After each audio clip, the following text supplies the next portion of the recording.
What's going on, everyone? It's your boy Hankeshh, and welcome to my review of Saturday night's main event. Sorry, this video is coming out a little bit late. I didn't get to watch Saturday night's main event until Sunday. Really, it was Sunday night's main event for me.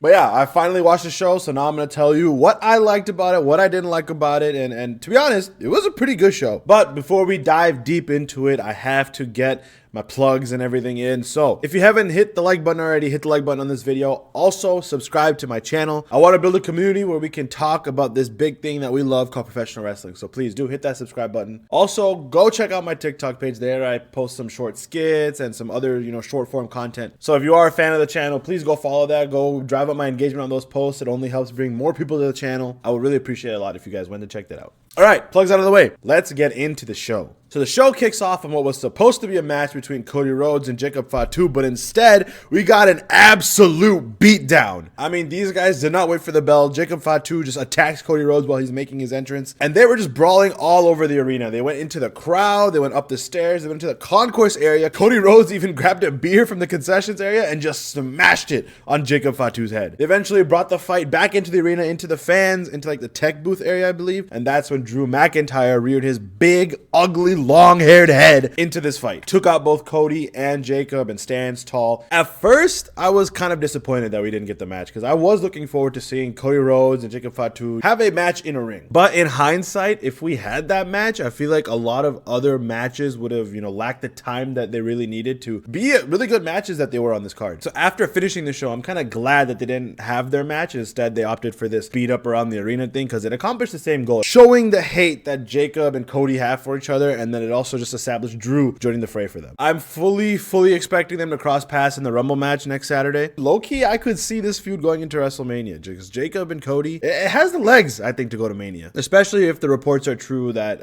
Roman and Cody is no longer on the table. I think that was the initial plan. That's what they teased at Survivor Series, but now people are saying that that's not on the table anymore. So if the backup is Cody just going after another Samoan dude and Jacob Fatu, I'm not mad about that, to be honest. I could also see a scenario where they use the feud with Jacob Fatu to introduce Roman into the fray. And maybe they do end up just having that Roman and Cody match. Like Cody's just beating up on all the Samoans and then Roman Reigns comes to the aid of Jacob Fatu. Because for a minute there during this beatdown segment, the fans were cheering Jacob Fatu. It wasn't until towards the end where the fans were really rooting behind Cody. But yeah, at the beginning, I'm pretty sure they were chanting Fatu, Fatu. So I don't know. I'm excited to see where it goes. Moving on to the second match on the card and the first proper match that actually took place. Women's Tag Team Championship match between Rhea and Io Sky versus the Judgment Day and Liv Morgan and Roxanne Perez. This was a very good match. Obviously, we know the chemistry that Rhea and Liv have all together, but Roxanne really did also hold her own in this match. I also genuinely did not know who was going to win this match because on one hand, you could have had the championships change. You could have given to the Judgment Day, and it could have furthered that storyline of causing a rift in the Judgment Day between the rest of the members like Dom, Liv, Roxanne, all of them, and Finn Balor. Because I think where the Judgment Day story is going, they're going to get to that point where Finn Balor either leaves or gets kicked out of the Judgment Day. So if they won the tag team titles, they could have easily just used the titles to fuel that storyline even more. But on the other hand, keeping Rhea and Io as the champions, it also fuels their storyline, right? Because right now they're showing like they're together, they are a unit, they're as one. But maybe at the Rumble, Io accidentally eliminates Rhea, or vice versa. Or even intentionally, one of them eliminates the other. So both teams had a reason to get the tag team title. So I genuinely did not know who was going to win this match.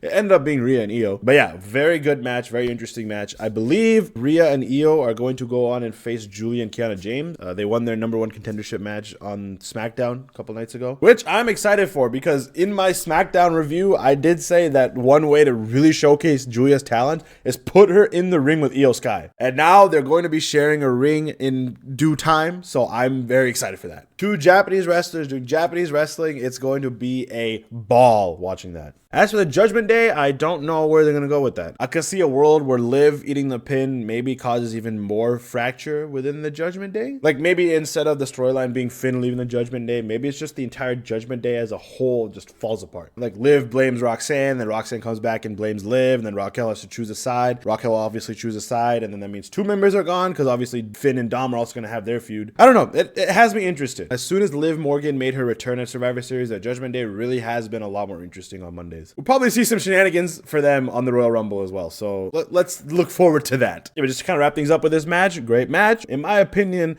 could have been match of the night if it wasn't for this next match. And that match being AJ Styles versus Shinsuke Nakamura. Man, when they announced this match on SmackDown, I was so excited. I was so amped. I mean, you could even hear it in my review of SmackDown, on my SmackDown summary video, that I was over the moon when they announced this. I mean, this match was just built for 24 hours. They didn't even announce it like a couple weeks in advance, like a week in advance. Literally 24 hours. And this match had that feeling of a big fight, in my opinion. Maybe that's just because I was looking really forward to this match. Maybe the overall audience wasn't having that same feeling as me, but to me, this was a big feel match. Not only was this match very technical, you have AJ Styles in the match, right? He's one of the best technical wrestlers to ever grace a ring. But also, Shinsuke Nakamura's nickname is literally the king of strong style. So you had a mix of that technical wrestling and strong style wrestling. The back and forth that they had towards the end of that match, where they were just wailing on each other, back and forth, going back and forth, these hard hitting strikes. You could tell that neither of these wrestlers were holding anything back during these strikes. 100% this match was match of the night for me. It really was a lot better than the WrestleMania match that they had. Obviously, it didn't have the same amount of time as they did on that WrestleMania card, so they had less time to maybe fuck up the match. But seeing the work of AJ Styles and Shinsuke Nakamura throughout the years, I knew they weren't going to fuck this up. They were going to get their second opportunity to show the magic that they could create. That they delivered a great match. And for the fact that it was on Saturday night's main event as well,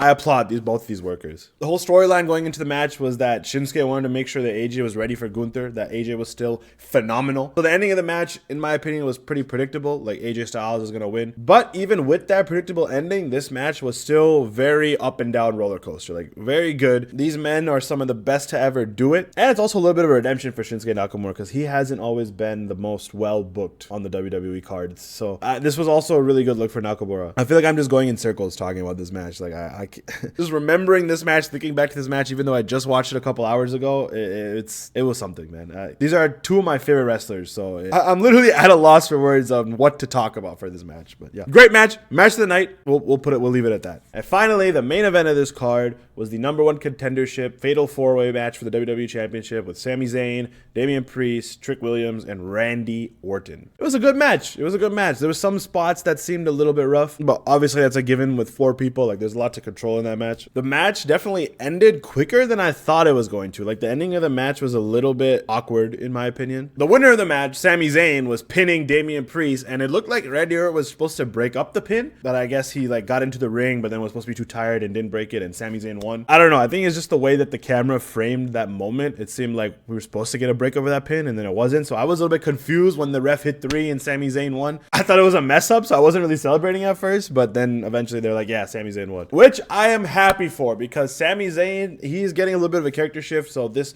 will really help this whole character thing. And obviously they're in Montreal. It's the hometown of Sami Zayn. He's got to win. He's got to win in front of his hometown people, because the last time he was there, he lost to Roman Reigns. So yeah, incredible match. Hopefully they don't abandon this new edge, this new aggression of his character, because this little tweak in his character is definitely making his storylines a lot more compelling to watch, especially with Drew on SmackDown, when Drew was talking about his kid and then Sami just walks up to him and smacks him in the face. It really shows that Sami Zayn is here to stand on business. He's done just being the talker, just talking up his game, saying what he's going to do and then just losing. Instead, he's letting his actions do the work, winning the match, becoming the #1 contender. But before the show could sign off, Drew McIntyre comes out and tries to take a cheap shot at Sami Zayn, and Sami Zayn's like, nope, weave, duck. Sorry, that was cringe as hell. No, but Sami Zayn dodges it, throws Drew McIntyre out of the ring, and Drew McIntyre kind of like walks up the ramp, like looking like, oh, I'm about to kill this dude. Like, I'm about to rock his shit. So now you have Drew McIntyre getting involved with Jacob Fatu, Cody Rhodes, and Sami Zayn going into the Royal Rumble. I love it. I love it that Drew McIntyre is champion, because now with Cody Rhodes not having the belt, it really does feel like he could lose at any time. Like, traditionally, the WWE Championship is a belt that people hold for at least 3 to 6 months. But I feel like right now the championship is at a point where it could be lost at someone's first defense, or it could be lost within 2-3 defenses. But on the other hand, Drew McIntyre just won the championship, so like, I think making him lose it right away will make him look weak. But the way that Drew McIntyre's character is, I feel like he could easily dig himself out of that hole if he was to lose. My prediction, giving you a sneak peek of my Royal Rumble prediction, is that Drew McIntyre will actually win this match, because in my opinion, like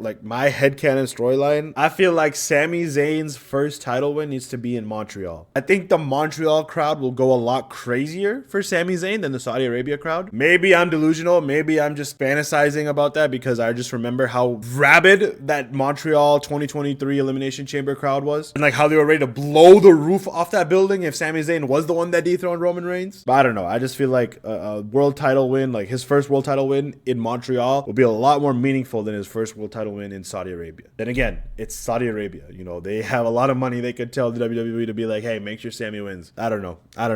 My prediction is Drew, but Sami could also just easily win that match. So overall, this episode of Saturday Night's Main Event, you know, it was 2 thumbs up. I'll give it 2 thumbs up. It did a good job of furthering those storylines that were being told on the card. And unlike Saturday Night's Main Event before Royal Rumble last year, I feel like the results of this show aren't going to conflict with the results that are going to happen at the Royal Rumble. Like last year, Jey Uso lost to Gunther in a world title match, but then just won the Rumble a couple weeks later. This time around, it does feel like, you know, they're a little more focused on where those storylines are going to go. So I think this Saturday Night's Main Event did a really good job of building towards the Royal Rumble without contradicting what WWE wants to tell us at the Royal Rumble. Obviously, the Royal Rumble hasn't happened yet, so I can't know that for sure. Maybe they'll pull out some bullshit. But for now, with the context that I have after watching Saturday Night's Main Event, I do give this show a 2 thumbs up. But let me know your guys' feelings about the show. Like I said, do leave a comment down below. Tell me your thoughts on this episode of Saturday Night's Main Event. I'm curious to know what the rest of you in the wrestling community thought about this show. I love to interact with all of you, right? I love to be a part of the community. That's why I'm making this channel, making these videos. So please do let me know what you thought down below. Also, subscribe,